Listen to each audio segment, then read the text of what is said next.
Welcome to a Dirt Road Roundtable Drive. We just serviced a camera up by Marsh Peak in an area that we found Bigfoot tracks the last time, Bigfoot tracks this time. I'm with Duke from World Bigfoot Central. Howdy, y'all. Hanging out here from Missoula, checking out the Bigfoot hotspot of the Uinta Mountains of Utah. The last month or two, Jenny and I have been on the other side of Marsh Peak on the north side, checking places like Hoop Lake, Brownie Lake, Sheep Creek Lake, real squatchy areas with Bigfoot sightings and stuff. Yeah, and we seem like we're creeping along here, but trust me, this road is complete ass. It's terrible. That's why Kelly's going so slow. And not just because he's really kind to me, because my back is already messed up from the long drive down here yesterday, but it beats his back up too. So we're taking our time going down here.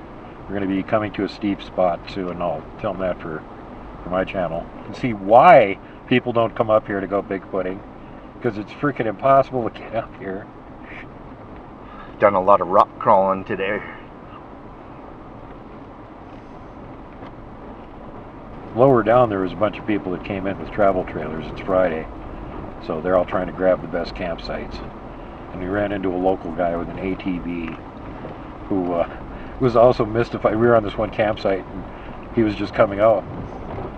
Kelly said, I just figured I'd pull in and check it out because every other time I've come by here there's been somebody camping on it. So now that there's nobody here, we can walk in and check it out. And he's like, yeah, actually I should go get my travel trailer and come up here. I've been wanting to camp on this spot. It doesn't matter what time of year, what time of week, there's always someone camped there. It's a really nice spot, and I've always wanted to check it out, and so we got the opportunity. And as soon as I told Duke, there's always someone here, yeah, it wasn't even a couple minutes after we stopped and started walking around, that guy comes up and he's like, are you guys camping here? And we're like, no. And he's like, oh, because I've been wanting to, and there's always someone here. Yeah, that's awesome.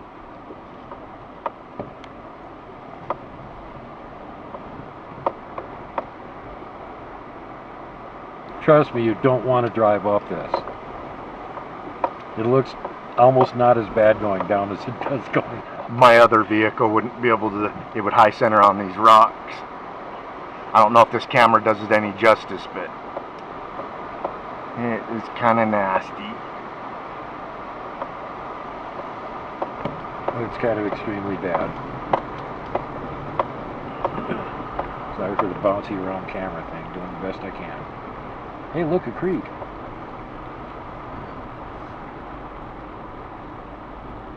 That should discourage him. I know it discouraged me when I came to that spot. I'd be like, nope, not trying to drive up that. Oh, well, Duke says, I don't think we should go any further when we were going up that, what we just come down. And it looked way worse going up. It looked like a dry waterfall. It didn't even look like a road bed.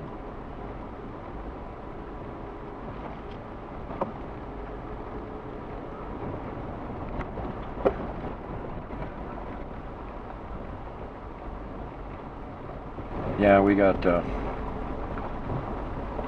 public land and what's the other one? Wilderness? Primitive wilderness. Primitive wilderness on the other side of the road. That would be on the left side that you're seeing right now is primitive wilderness.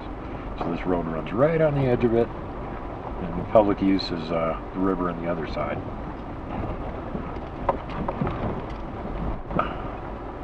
Bouncy, bouncy, bouncy, bouncy. Ugh.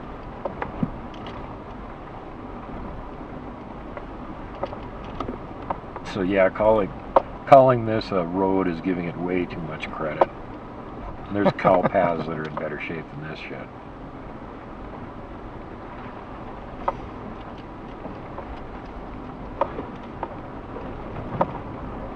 You kind of maybe can tell by the way the camera's bouncing around. Kelly's not trying to hit every rut in the road, believe it or not. He's trying to avoid them. I'm trying to pick the smoothest path. And it's that bad. It's still that bad. Well, fortunately, he's got a vehicle that can do it. Mine maybe could do it, but I wouldn't chance it. No. You get gun shy or whatever shy, car shy, breakdown shy after you've been out in the middle of nowhere and had your vehicle break down a few times. You're like, no, I don't want to do that again.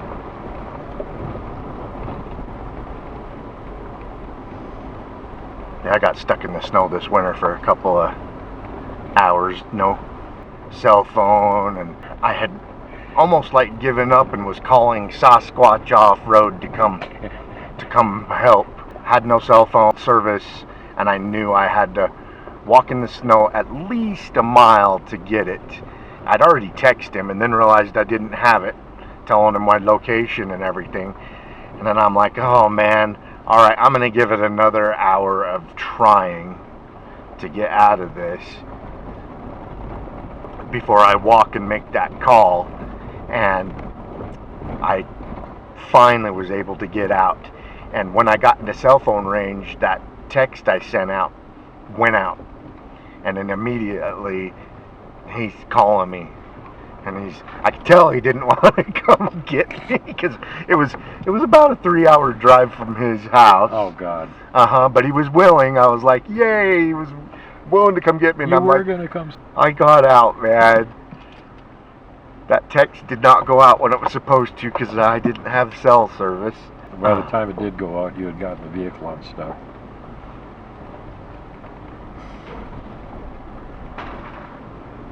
Yeah, I remember several people kind of gave you a hard time for that one. Including me and Jenny.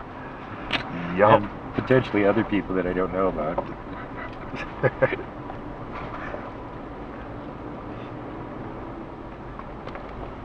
Yep, I'm always telling myself, never again.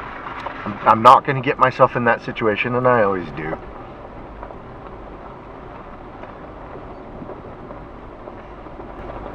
They got a reservoir up here. Reservoir of some kind.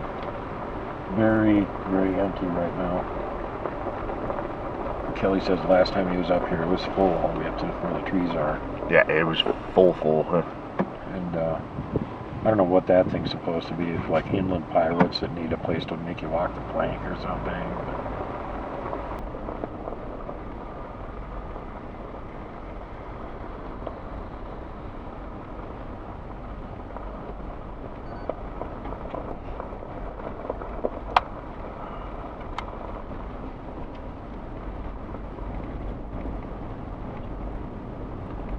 Usually going downhill, it's smoother than going uphill. Not quite so bad, yeah. So hopefully it won't be as bad on your back. Hopefully not.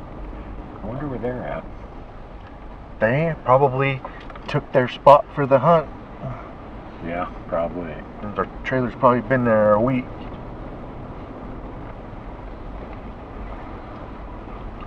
Yep, the bow hunt just got over. The muzzle loader's just starting. Or getting ready to start. It's like what, this coming weekend that it starts, or midweek or something? Yeah, don't quote me, but the guy that we just talked to at that camping spot a couple of hours ago, he says that he believes the muzzleload hunt starts midweek. So Okay. people will be coming up this weekend to claim their spot. Right, so they can come up right away and nab their whatever animal it is that they're hunting for. They're either their elk or their deer. Yeah. I think those are the two muzzleload hunts going on. I've seen tracks from deer, I've seen tracks from elk, and a lot of tracks from slow elk. There's a lot of moose up here too. I didn't see any moose tracks, but I believe it. I'll wager there's a good chance our game camera got a moose. They really like those marshy areas. Well, there's no shortage of slow elk up here. We saw a couple dozen of them on the way over. Yeah, I saw the cowboys up here rounding them up. Yeah. So they're getting ready to get the free rangers off the mountain. It must be that time of the year. I was telling Kelly I was up at Coloma last weekend, and there's no sign of cows. They've already evacuated all cows out of there. Which is great, because now they can quit stepping on all the damn Bigfoot tracks and ruining them. It's more fun in the spring. When there's lots of Bigfoot tracks, no cows to step on them and ruin them. Mm-hmm. And all summer long, the cows step on the tracks and ruin them. And when fall comes around, then you can find tracks without cows stepping in them.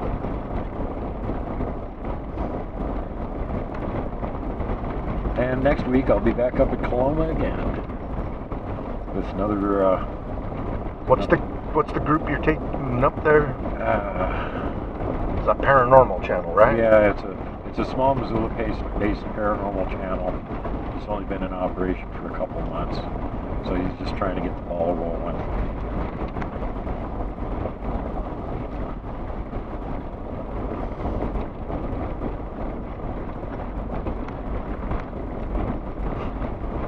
Yeah, hopefully that guy's back there with his family and he got the camp spot he wanted to come back for. Yeah, it'd be sweet. I hope we go by there. He's there. That'd be great. He was looking like he was going to race his ATV down the mountain, get his truck and fifth wheeler, and cruise right back up again and grab that spot.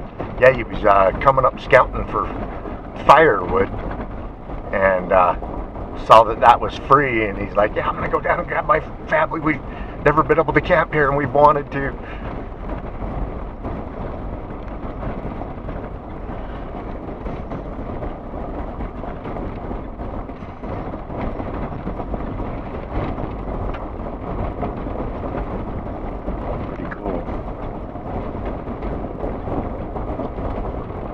There's lots of little access roads all over the place up here.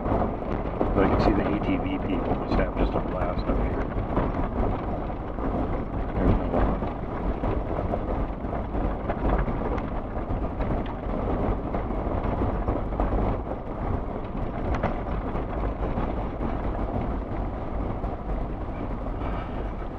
My doctor likes coming up here and running. He does those 100-mile mountain races. Oh God. Yeah, he's like 3 or 4 years older than me, and he does those mountain races. And this is where he comes to train, is up here in the high Uintas. He likes to summit the peaks. He'll camp up here for 3 or 4 days and see how many peaks he can summit. But in his office, I see all of his racing tags and stuff, and he'll do these 100-mile races, and he'll do them in 25, 26 hours, a 100-mile race. And I told him, yeah, 8 to 10 miles is about my limit at those elevations. And he looked at me like I was a sissy la, but not everybody's made for running 100 miles in 24 hours at 11,000 feet elevation. It would kill me. I might be able to run 100 miles in 24 days. Maybe. Probably not. My ankle will give out right away. Yeah, he told me he plans on to keep on doing those until he's at least 60. Well, good. That lets me off the hook. I'm already older than him. Well, when he challenges me for my fitness goals, it makes it easier for him to challenge me. Yeah. That I'm younger than him, and he's doing all of that. But ooh.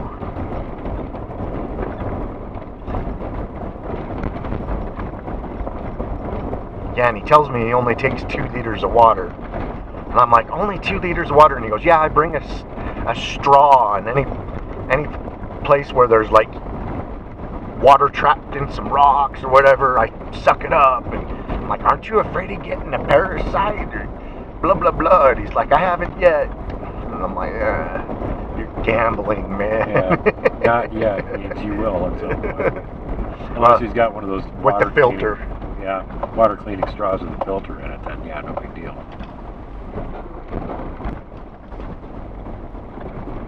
Fortunately, I'm not tempted to do that because I hate the taste of water. So I drink as little as possible. Not as much as Lemmy. He didn't drink any water. Just whiskey. I guzzle water all day and all night. Yeah, I like water. I also like coffee. But that's 99% water. Yeah, the only problem with coffee is the caffeine dehydrates you. Yeah. So you can't like moisturize yourself with coffee. Same thing with alcohol. Otherwise you can just live on beer. Damn it.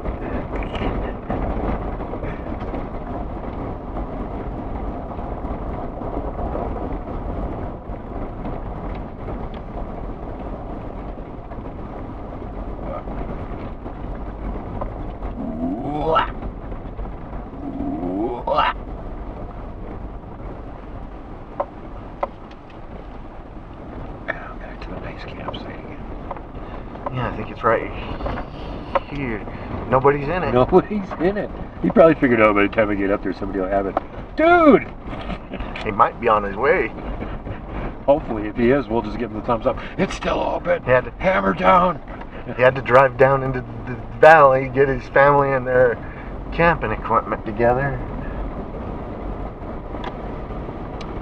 Yeah, I hope he didn't figure out we were up here Bigfooting. Just for my shirt that's got a Bigfoot thing on it. And we're both walking around with cameras. Camcorders, yeah. Yeah. And I'm all confused. Hey, I'm Duke, apparently. Shake his hand. Notice that he's missing a finger. Construction worker. Was Levi missing a finger? Oh, yeah. I didn't notice. Yeah. Yeah, construction worker. How much you want to bet a construction accident?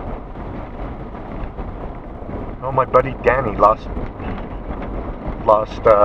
half of 2 fingers in a shop, metal leveling shop. Got him sucked into a roller and squished him off down to the middle knuckles. Oh, yeah, that's not repairable. Once they become paste, they can't fix them again. Yeah, his glove that he had on was pinned to the safety board. Ow! As a reminder of what those rollers will do to you. Yeah, the last time that happened at that factory, about a dozen years before it ripped the guy's arm off, so.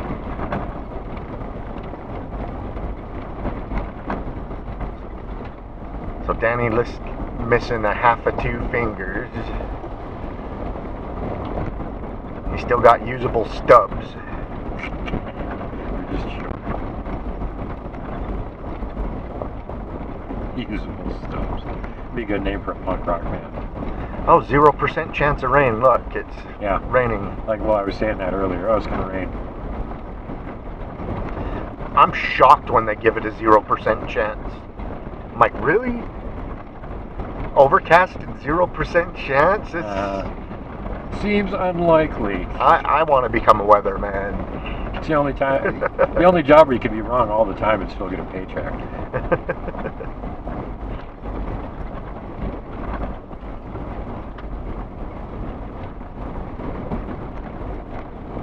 It's like doctors. They've all got to practice. They're all practicing medicine. They never become actual journeymen and master it. They're just practicing. Someday I'll be a real doctor when I'm about 300. Right now I'm just practicing.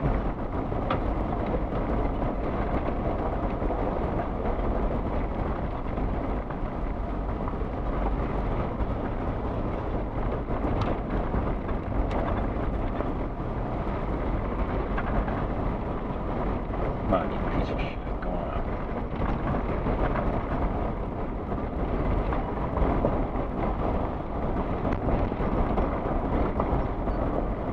Just some crazy tangles of underbrush in here. That's what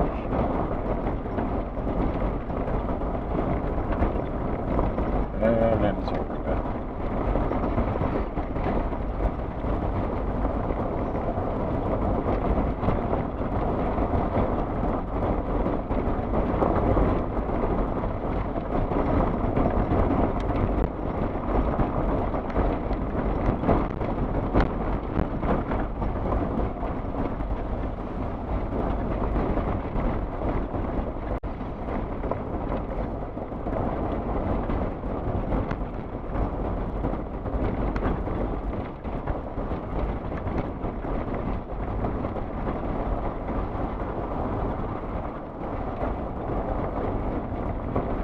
Hope you guys don't mind the long stretches of silence on these round table drives. They're specifically to show you guys the greater area. I mean, we go to the exact spot of the Bigfoot sighting, but I believe that the Bigfoot doesn't sit on his stomach the spot he was spotted. More likely moves around the area. Yeah, so this has got to be Bigfoot habitat in the wider area. And I'm always, over 50% of the Bigfoot sighting reports is the Bigfoot crossing the road, and with this dash cam, hopefully we catch that one day. Well, you already did. You got one eating off a berry bush a few years ago. So it could happen again. Oh, the Sasquatch Canyon one where it was eating choke cherries? Yeah. After our hike to service some game cameras about 35 miles back in Sasquatch Canyon on the drive out, as we round this bend just left of center, a black creature hides behind this tree, an animal or a creature. I'll slow this down to half speed, plus I will zoom in and crop it for y'all, and then here on the zoom in, I'll run it back and forth. We later found that was a choke cherry tree that it had pushed over before it saw or heard our vehicle coming around this bend and took off. It was more than likely pulling that down so it could easily get to the top choke cherries in this tree. We'll show it to you again a couple of times. We also slow it down a couple of times. I got out. I went and looked for it in a spot where I last saw movement. As you can see, this was really thick, and I was looking for a way to get back in there. When I got back in there, I could see a little bit of movement and hear some noise way back inside the bush. It was really thick. I couldn't get back in there without a machete or something to start snipping branches and stuff. It was really thick. I took a look around. I filmed a little bit, but you can't see anything. I was directing the camera in the direction I could see and hear movement. I mean, it was way back in there. I mean, I gave up because it kept on heading away, and I could hear it and kind of see the black movement deep in the bush. Now there it is again. The tree that it hides behind is just shaking. And this tree's like 9 feet, maybe 10 feet tall. It looks like it was shoving it over. There's berries in this tree. I'll slow this down to half speed, plus I will zoom in and crop it for y'all. And then here on the zoom in, I'll run it back and forth. We later found that was a choke cherry tree that it had pushed over before it saw or heard our vehicle coming around this bend and took off. And in case you're wondering when the quiet spots are happening, what I'm doing, I'm watching out the side for tracks and structures. That's what I'm doing. Yeah, it's quite the adventure getting in and out of these sighting report areas. It's really the fun for me. Especially if the person that had the sighting goes, oh, it's just like impossible to get in there. And Kelly goes, challenge accepted. Well, I actually asked people, would you please have your sighting in places more convenient for us to get to? Yeah. Some of these places I'm like, man. Seriously? Well, no wonder you had a Bigfoot sighting. Nobody but Bigfoot would want to go up there. Now, we get a few of those in Montana where they're like reasonably easy to get to places. But usually it's in the middle of a friggin' mountain range in the middle of nowhere. And they're like, how did you even get in there? Well, we hiked 5 miles after we ran out of crappy one-lane dirt road, you know. Well, and then there's some of these sightings, like the Chief Joseph Pass one. The guy tells me, you know, it's right around mile marker so-and-so, this and that. It crossed right in front of my semi. I nearly hit it, blah, blah, blah, blah, blah. And then I'm like, oh, yeah, I'll just go find that, and I'll hike on either side of where he saw it. And then I get there, and I'm like, I'm not scaling down that. I can't believe it. I can't believe it crossed the road right here and ran down that. Yeah. Yeah, because I'm gonna have to tether off with the rope and rappel. Yeah, exactly. You'll be all repellent like that guy on Expedition Bigfoot. Is that the word when you're repelling? Oh yeah, he always has to emergency repel. Yeah, like the time they found that one Bigfoot hair sample, and he had to emergency repel down to the vehicle. The one that they figured had been in that nest for years. Yeah. But after they collected it and put it in the safety of that plastic test tube and sealed it off, they were afraid that the storm was going to destroy it. Then it would start degrading right away. Yeah. Because now it's protected and in a plastic container. And they had a drone there that they could have just taped it to the drone and flown it down there. But now it's a lot more impressive to get what's his name, Russ Acorn, to get repellent and rappel down the cliff. It looks more dramatic.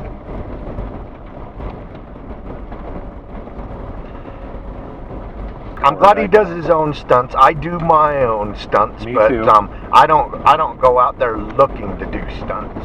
Yeah. I don't make excuses to do them. When I do a stunt, it's because I'm stuck in a predicament and I have to. No, the reason he does it is because it's one of his selling points. He's former military, he's still in good shape, he's got all those skills.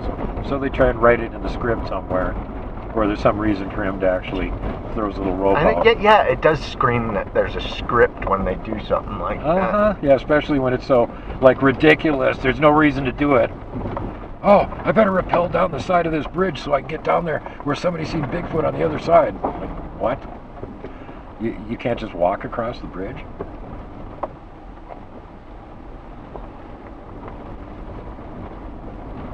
Man, I think I see a structure in the woods right back. That sure looks like one. Let's go. Let's go check it out. Investigate it. Kelly just spotted one. There's a structure back there. Sure as hell, that's a structure. Now, it may not be made by Bigfoot, as Kelly will tell you, but I'll tell you it was.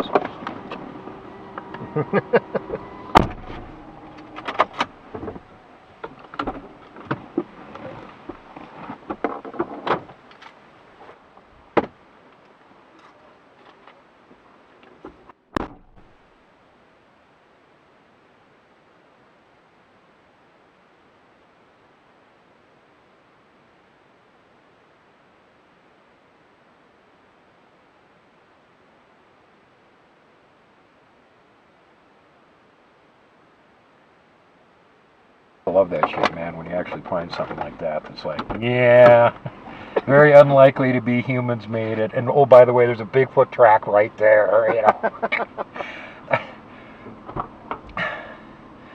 See, honestly, if I had been planning it, that couldn't have worked out better, because that's something I tell people all the time. They're like, well, you tell the Bigfoot makes structures. And I said, yeah, but every time we find Bigfoot structures, we find tracks by them. So there's a perfect example. There's a structure. Well, guess what? There's a 16-inch track right there. You know. Oh, wow. Will you point out the dimensions? 16-inch track. 16.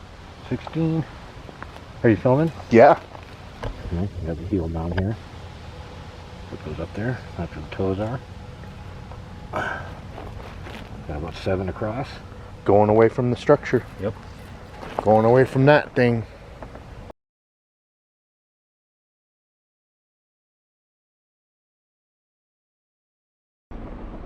Dude, knuckle bump time. I forgot to do the Derek thing when I found the track and go, yes, score. Yeah, he makes that thing like the refs do Yeah, when they do a field goal. I started doing that, except to do the double bicep now. Yes.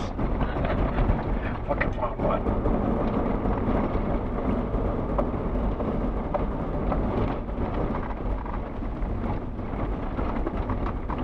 I'm gonna see if he'll go up to Abs Basin with me soon. The first week of October. Hopefully I can get him to go for it. Jenny would appreciate it. She wouldn't have to go. Well, frankly, your channel viewers kind of miss him. Yeah, he's one of those people that likes being in front of a camera. Yeah. Some people get embarrassed. Well, usually when he's talking about something, it's interesting, worth listening to. He's not just running his Yeah, he's a mouth. really intelligent person. He's the lead computer scientist in Utah. He's the boss man.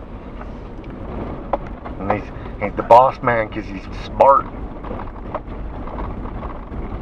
He's the boss man because he's tricksy. He's outmaneuvered all the rest of them. That's how he got the job. Yep, you can see the lake right next to Skinwalker Ranch, straight ahead. There it is. Oh. Hey, that hill's tiger striped.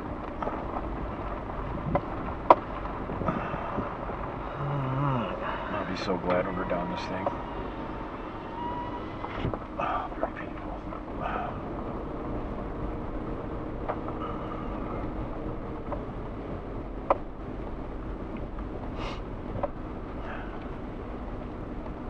apparently the pain was worth it. Hopefully you got some decent stuff on that game cam card too.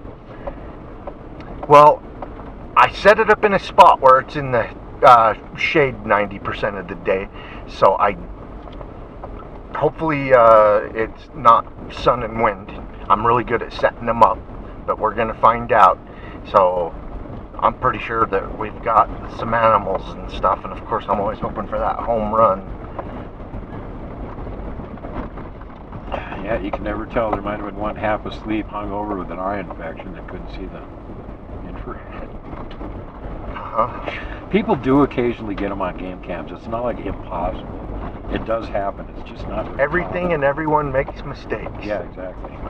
And one reason why I like to keep game cams in the same spots year round, year after year, is to desensitize them to it. Yeah. They're constantly seeing it, and it's like, well, I was scared of that at first, but it's not a threat. It hasn't screamed at me, it hasn't charged me, and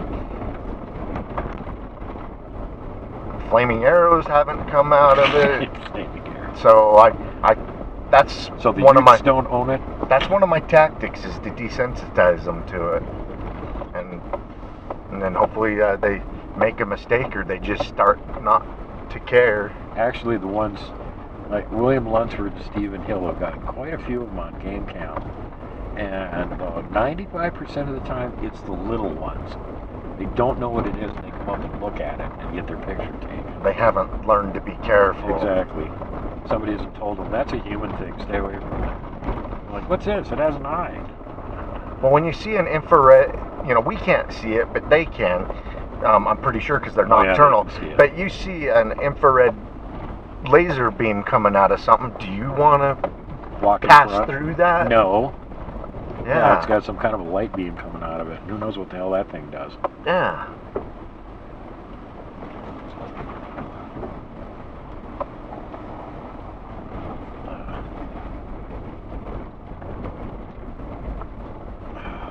Everybody knows lasers are dangerous. Why not Bigfoot? Bigfoot's not the only one that avoids them. There's other animals that avoid them. For the most part, mountain lions try to avoid them. They say coyotes are difficult to get on them, and so I feel lucky that I've probably got a couple dozen coyote.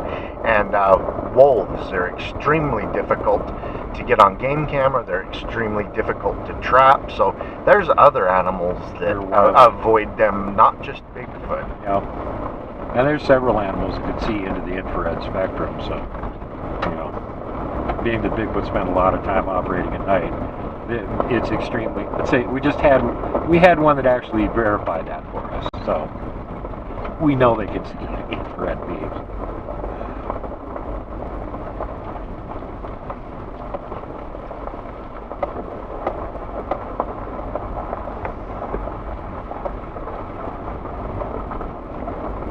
But again, the little ones, they don't know what it is. They can see the beam, but they're like, what's this thing? So they'll come over and look at it and get their picture taken. Unless they got an adult with them. Keep them away from it.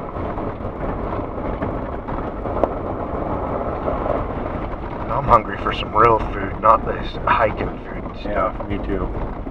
Now, other than that chicken sandwich that I ate earlier today, that's the only real food I've had in 2 days, so yeah, I'm kind of ready to eat some actual food too. Yeah, I've had 2 boiled eggs and a healthy foods lunch bowl.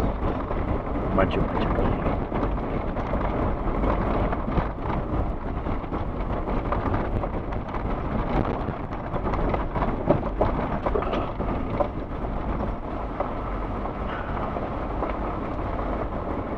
You're right, it doesn't bounce around as bad on the way down as it does on the way up. I've noticed that it's always smoother going down.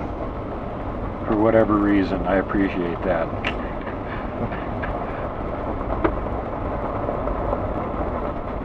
I'm at the back hurting really bad stage right now, so don't need any more beating, especially if I want to do anything. A successful day, man. You got your game cam SIM card changed out. We got a grouse on video.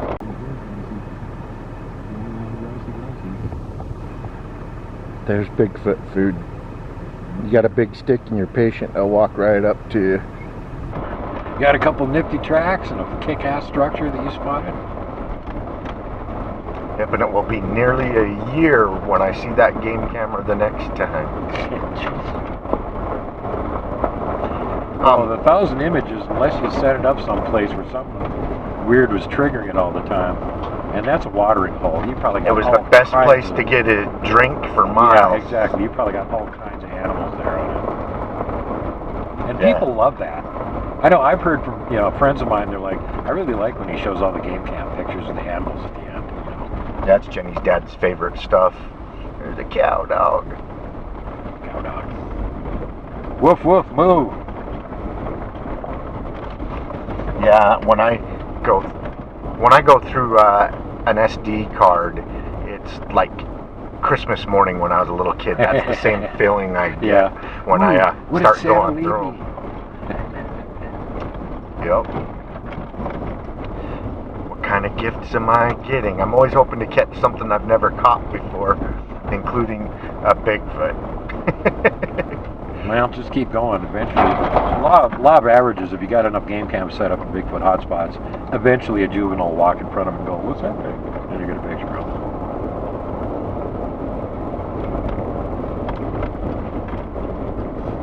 Then mom will grab him and give him a spanking. How many times I told you to stay away from those damn game cams? Okay, a camera that I serviced not long ago. All winter long and part of the spring, there was a squirrel that just harassed that camera, constantly running up and down it, scratching on it, biting on it, you could hear it, all that. And then all of a sudden, there is this red-tailed hawk on the ground, and it's got a limp, dead squirrel in its talons, and it walks out of the frame of the camera with that squirrel.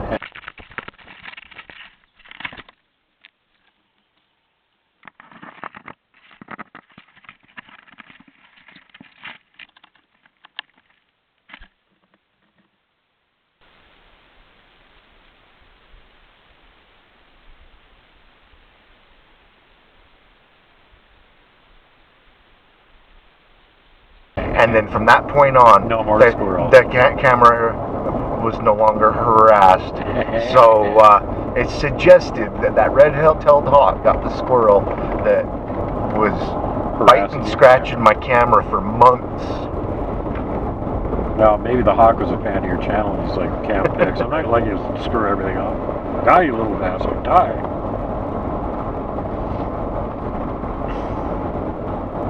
I was watching Swan Lake Bigfoot not very long ago, and he was talking about the chipmunks up there and how they'll alert to anything. They don't care what it is. If it's next to them and it's irritating them, they'll alert. And that's one of the nice ways you can tell if there's something else walking around in the woods anywhere near you. You start hearing a chipmunk going off. There's something there. They're alerting. Yeah, they have like a predator call to warn everybody. Yeah, and they'll do that with Bigfoot too. They're actually dumb enough to do that with Bigfoot. So anytime you hear a chipmunk going off, look where it's going off, man. All the other animals are smart enough when Bigfoot's around, they shut them up. Not chipmunks, they're dumb. Make stupid noise. The road's falling apart right Ranch. there. Pitchfork Ranch.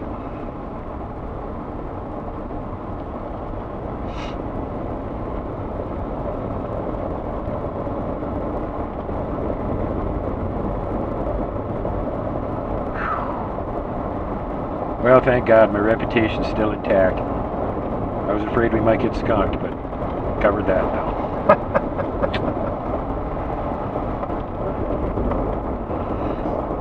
And we each found a track. You found a nice one in the mud. That track lines up with the one that I found or at the beginning of the season up there too, so it's suggestive it may be the same individual. Likely.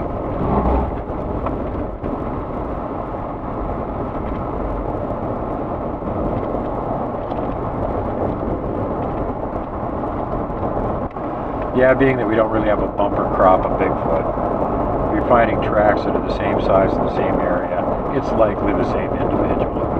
Yep. And even if they're siblings or something, you know, they're not having twins generally, so they're going to Yep. stagger them a year or two apart. So the tracks will be different sizes. Alright, I'm gonna get out of 4-wheel drive so I can conserve gas. Are we round tabling still? I've got the voice on, yeah. Oh, okay. I didn't know if we were supposed to be talking about interesting things. So getting back to Hoaxpedition Bigfoot. And our favorite researcher, Russell Acorn. Little Russell Acorn. You know he only lives a couple miles from here, right? He does. He lives in Vernal. Wow. Vernal's probably... Wait, well, let's find out. Hey, Garmin. Vernal, Utah.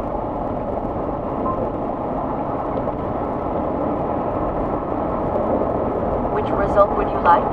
Russell Acorn lives 18 miles from where we're at right now. Shh, I don't want him to know my research locations because he's only lived out here a couple of years, and I know for a fact he doesn't know the good spots. Next thing you know, they'll be up there with a script, a camera crew, a gaffer, a light man, a director, and he'll be out in the woods all by himself, finding Bigfoot evidence.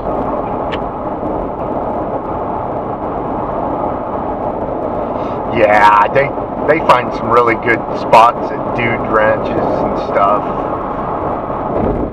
You know, Russell's 1 1/3 gimlins tall. Wow, that's tall. Yeah, he's a pretty tall guy. Yeah, he's what is he, over 6 foot? He's a little bit over. I think he's around 6 foot actually. I'm Yeah. exaggerating. He's only like 1.15 gimlins tall.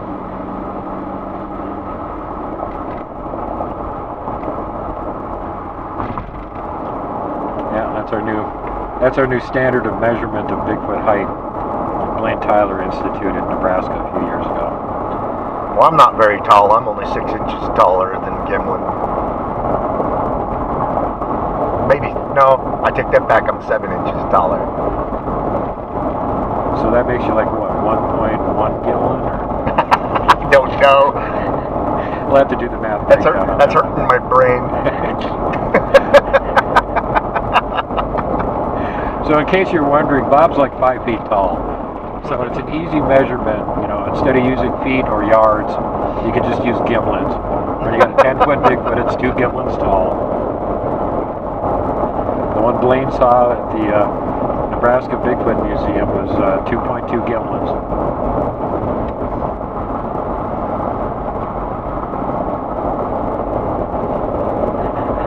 Don't know if you guys watch Blind Frog Ranch show, but we just passed the ranch about a mile back. It was on our left-hand side. Shh, you're gonna let Russell know where we are. Oh, that's right. Damn it, we'll have to cut this part out. Now we're coming up on the area where somebody got the picture of the really weird ghoulish creature on the ridgeline. That Kelly and Janie came out here and filmed and checked it out. Where the hell they filmed it at? It ain't there no more. We've investigated it several times, and we just can't find... We cannot find anything to explain away that creepy creature that was on the ridge line in the burnt forest. It was on a burnt section. The women that took the pictures of it and stuff said it creeped them out because they felt like it was up there watching them and acting like a tree. Yeah, it did blend in fairly well with the background. And being as much as it was skylighting, standing right on a ridge, something Bigfoot don't do usually. They know better.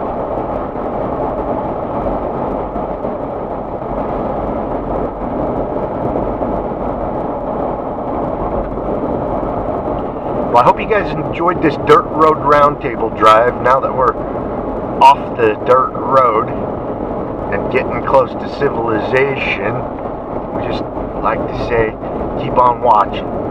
We're going to keep on squatching. And don't hug the Wookiees. Kick the puck wedgies. And don't kick the puck wedgies.